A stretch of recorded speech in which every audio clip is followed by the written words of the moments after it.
Ana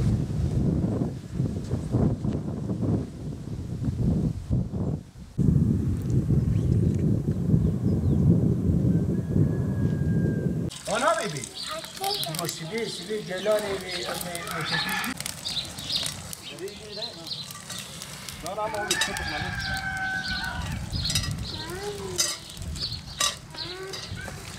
لا حول.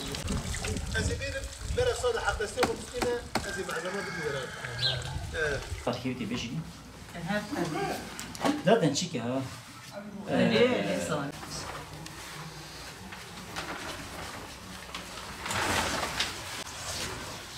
Önce çarçaklar.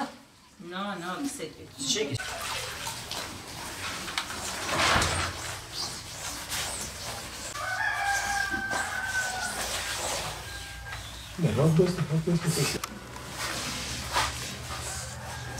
Şimdi bence bunu video olacaksın. İnşallah.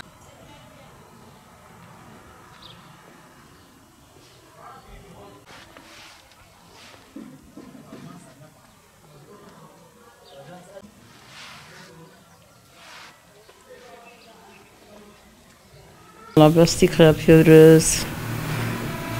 Sabah erken kalkıyoruz, kaynatıyoruz, hamur yapıyoruz. İşte üzüm getiriyorlar, sıkıyorlar. Kazana koyuyoruz. O kaynatıyoruz, sabah erken kalkıyoruz. Sonra un getiriyoruz, hamur yapıyoruz, kaynatıyoruz. Çarçaf getiriyoruz, işte çarçaf üstüne döküyoruz. Kaç saat bekliyor? Valla kaç saat, 2 saat falan kaynıyor. 1 saat de yerde kalıyor, sonra dama götürüyorlar. Yarına kadar kalıyor, yarın da işte kaldırıyoruz. Öyle bu şekilde yapıyoruz. Bir gün yapıyoruz, bir gün de kaldırıyoruz. Evet, herkes yapıyor. Fazla olursa satıyorlar. Kendine yapıyorlar, işte öyle. Yok şeker falan yoktursa da işte o şirede toprak katıyorlar. Mayadır, maya gibi işte öyle. Toprak. Evet, çay gibi oluyor.